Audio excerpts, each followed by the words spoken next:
Hey there. Now you've probably clicked on this video because you're pretty bad at Skywars, and trust me, I used to be in your boat too. Now if it isn't already painfully obvious, Hive Skywars is incredibly different from normal Skywars, something that you would see on Hypixel or CubeCraft. That's just completely different from something that you would see on the Hive. And the reason being is that the Hive just likes to make their games special. They like to make their games unique, right? So I'm just gonna come out swinging, you know? I'm just gonna tell you guys all the tips and tricks that I use to get better at Skywars. Now in a lot of things, both in games and, IRL too, people will tell you to practice and practice to get better at something.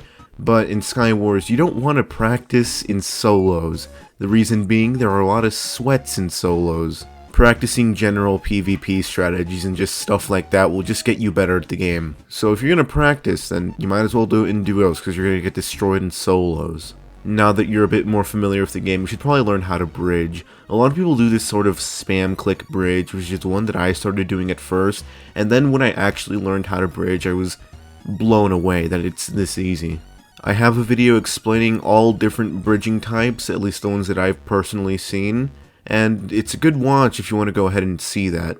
But if you don't like me, which you're not alone, other people have made tutorials on how to bridge, you know? Now, there's a border around your island when you start off in Skywars, which is pretty annoying, but it's there to protect new players. So yeah, it can get pretty annoying if you just want to start off and bridge instantly to middle.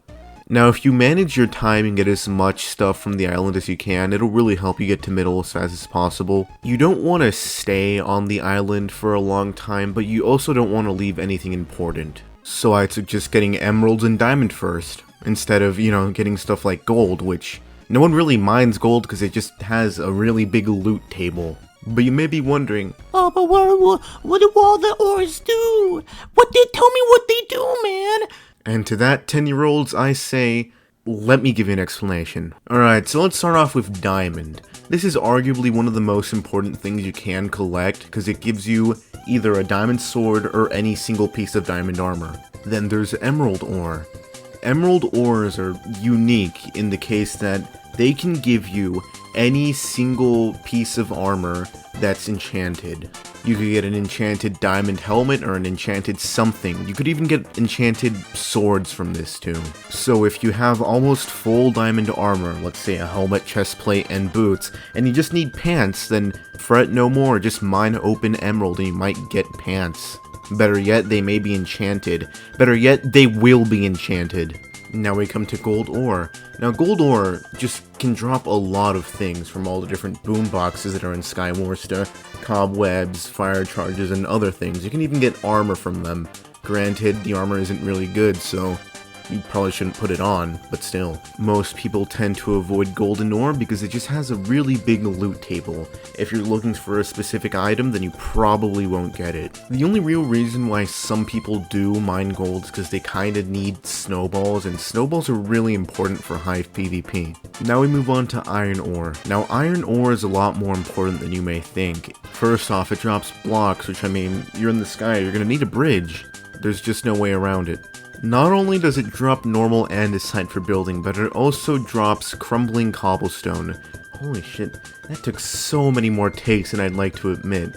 Crumbling cobblestone was added a couple updates ago, and it's not really that important. People were hyping it up when it came out, but I haven't really seen anyone use it. Aside from using it to escape, it's okay, I guess, but if the other person's fast enough, they can still get on your bridge and chase you down.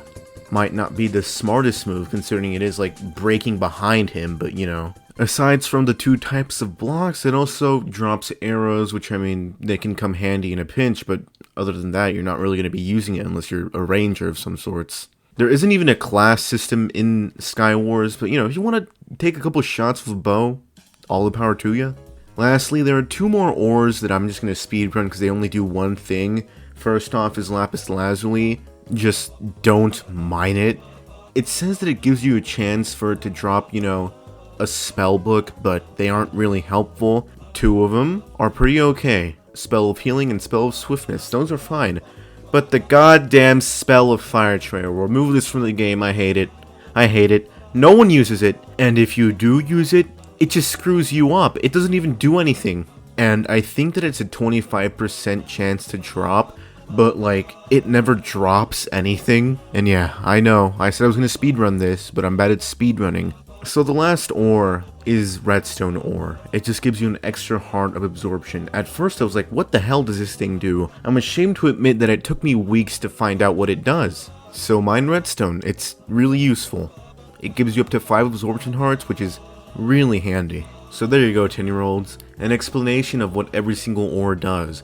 Now let's go over what I just said, you know. First of all, I said to practice in duos, because practicing in duos is a lot easier than practicing in solos. Remember, you'll get destroyed in solos, so don't even try. Then I also told you to learn how to bridge. Like I said, really important, you're in the sky, just learn how to do it, it's easy. And then we went over all the ores and what they do.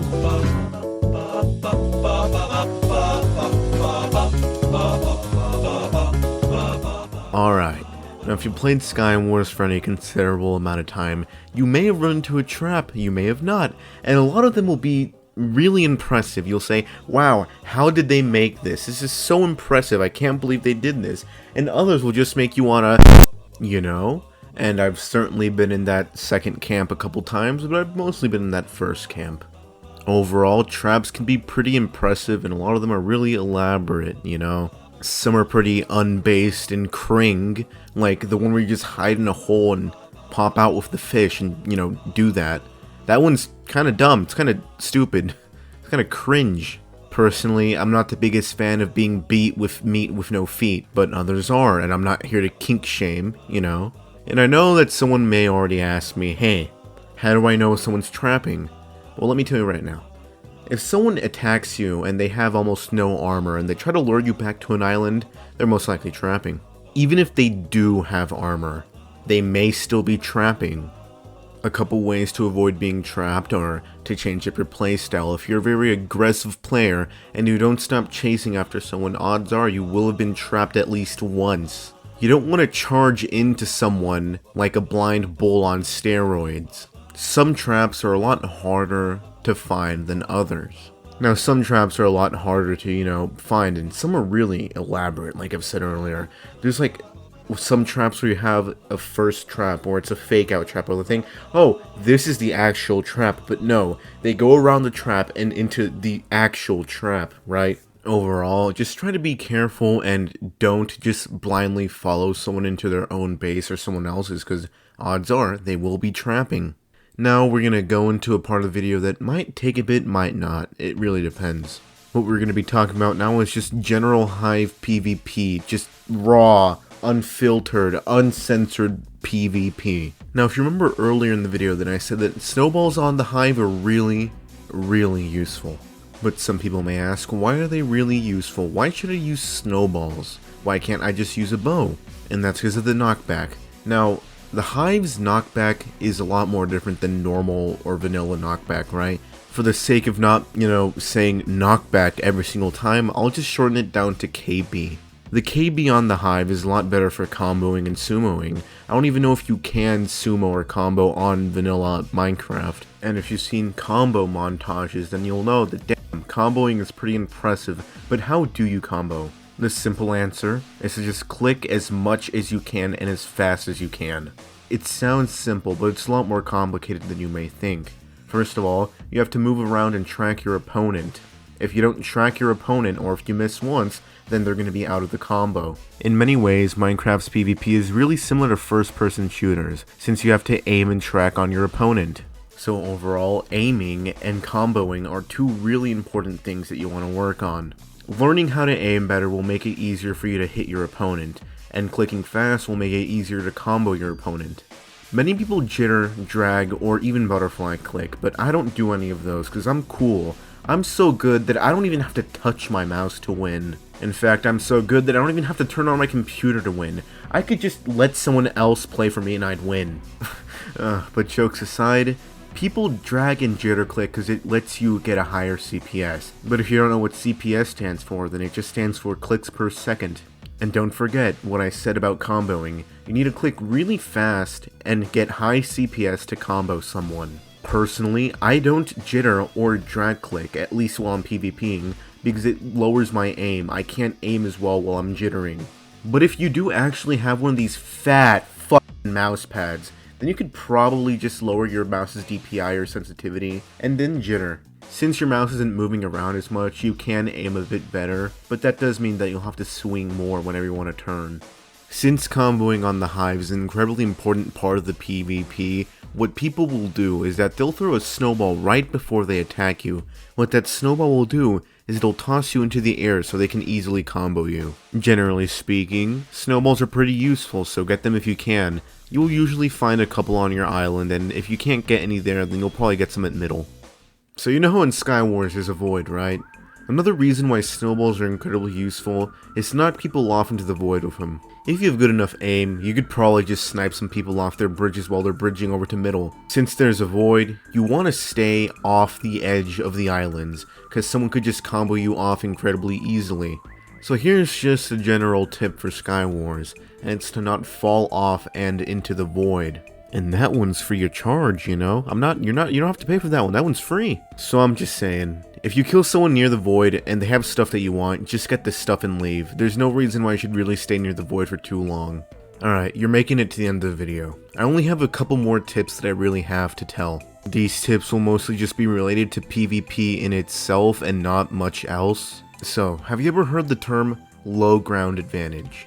The name is quite self-explanatory, really. If you're on a lower block than your opponent, then you'll have the advantage over them. But again, some people may just ask, why do you have an advantage when you're lower than your opponent? Now, if you didn't know this, you can reach only a certain amount of blocks in Minecraft, which is 3. And the way the game knows how far to hit is by having a line that extends from your head onto your opponent. If that line reaches your opponent's hitbox, then you can attack them. You've most likely seen that one clip of Technoblade explaining why he won the duel against Stream. Having the low ground means that you can hit your opponent, but they can't hit you, which is the same reason why people combo. If you have your opponent in the air while comboing them, you can hit them, but they can't hit you. Since the line extends from their head, and not from their body or their feet, you can attack them without them being able to attack you. So to just round this up, really, just stay low and try not to get comboed too often. But of course, some people will just ask, But how do I get away from a combo? And to that I say, well, just listen. If you want to get away from a combo, this is what you gotta do. You just have to go in the opposite direction. Or also, you could throw a snowball or place a block in front of the guy who's comboing you. And let me tell you guys just one more tip before I wrap up this video. You remember when I said earlier that redstone ore can give you up to 5 hearts? Well, the thing is, if you eat a golden apple while you have max redstone hearts, then you can just get 7. You go from 5 hearts to 7 hearts, which will help you tank more hits. It can be really helpful when you think you're not going to be able to beat this guy without the extra 2 hearts. And I guess there you have it, my complete guide on Hive Skywars. As always, everything that I've used in my video and all the music in my social media will be down in the description if you want to follow me or something. I hope you enjoyed the video, and have a good day.